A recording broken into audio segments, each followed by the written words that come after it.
Peut-on cumuler le statut de salarié et de micro-entrepreneur? C'est une question fréquente que vous me posez et la réponse est oui, on peut cumuler les deux, mais sous certaines conditions que je vais vous présenter dans cette vidéo. Et même si aujourd'hui vous êtes déjà à votre compte, il faut savoir que même en étant salarié plus tard, si vous signez un contrat, vous serez quand même soumis à certaines conditions que vous devrez respecter. Donc aujourd'hui, vous n'êtes pas libéré non plus de toute contrainte. Si vous êtes salarié en tant qu'enseignant à pas et que vous souhaitez vous mettre à votre compte, le premier réflexe que vous devez avoir, c'est consulter votre contrat de travail. Et dans ce contrat, vous allez porter votre attention sur tout ce qui est principe de loyauté, fidélité, non-concurrence, etc. Et surtout la clause d'exclusivité. En tant que salarié, vous devez respecter le principe de loyauté envers votre employeur. Qu'est-ce que ça veut dire? Ça signifie que vous avez un devoir de confidentialité, de fidélité et de non-concurrence pendant toute la durée de votre contrat de travail.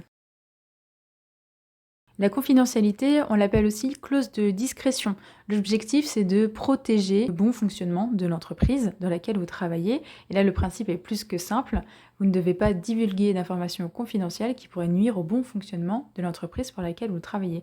Donc, ça concerne tout ce qui est information à caractère commercial ou technique ou financier, etc., etc. Ensuite, vous avez le devoir de fidélité et de non-concurrence. Qu'est-ce que ça veut dire? Ce principe vous interdit d'exercer toute activité qui pourrait entrer en concurrence avec celle de votre employeur, que ce soit pour votre compte ou pour le compte d'un tiers. Ça signifie que vous ne pourrez pas créer votre entreprise pendant la durée de votre contrat de travail si jamais cette activité entre en concurrence avec celle de votre employeur. Mais si vous souhaitez vous mettre à votre compte dans un domaine différent de l'activité physique adaptée, là ça n'entre pas en concurrence avec votre employeur et donc là vous n'êtes pas soumis à cette réglementation. Et cette clause, elle doit être écrite dans votre contrat de travail ou elle doit être prévue dans la convention collective et souvent dans les contrats on voit se référencer à l'article 25, 26, etc.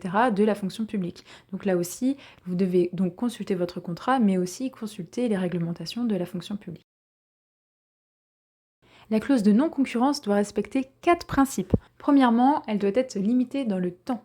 Deuxième point, elle doit être limitée dans l'espace, c'est-à-dire qu'elle doit respecter une zone géographique. Troisième point, évidemment, elle doit cibler une activité spécifique. Et quatrième point, qui n'est pas souvent abordé mais qui est vraiment obligatoire, toute clause de non-concurrence doit être soumise à une contrepartie financière. Si l'un de ces critères n'est pas respecté, la clause de non-concurrence ne peut pas s'appliquer. Autre point important que vous devez vérifier dans votre contrat, c'est la clause d'exclusivité. Cette règle interdit aux salariés d'exercer une activité rémunérée, ça c'est important, le principe de la rémunération, donc interdit aux salariés d'exercer une activité rémunérée en même temps que son contrat de travail. Donc vous ne pourrez pas exercer une activité en parallèle de votre activité salariée, ça veut dire que vous ne pourrez pas cumuler le statut de salarié et de micro-entreprise. Mais il y a une petite exception, puisque ce principe ne peut pas s'appliquer à un salarié qui exerce à temps partiel. Donc si vous exercez à temps partiel, vous pouvez quand même créer votre micro-entreprise. Par contre, si vous êtes à temps complet, là vous devez respecter la clause d'exclusivité. Et pour résumer sur le cumul des statuts, il y a 3 conditions. Première condition, vous devez respecter que votre contrat ne contient pas de clause d'exclusivité. Deuxième condition, votre activité que vous exercez en parallèle de votre salariat ne doit pas entrer en concurrence avec celle de votre employeur. Et troisième condition qui paraît évidente, vous devez exercer votre activité de micro-entrepreneur en dehors de vos heures de travail imposées par votre statut de salarié. Soyez bien vigilants sur ces points, puisque si vous ne respectez pas ces critères, vous pouvez être susceptible d'être licencié. Et lorsque vous cumulez les deux statuts, n'oubliez surtout pas lors de votre déclaration annuelle d'impôt de déclarer votre chiffre d'affaires en tant que micro-entrepreneur ainsi que les revenus en tant que salarié. Et si vous avez des questions, contactez directement le service des impôts.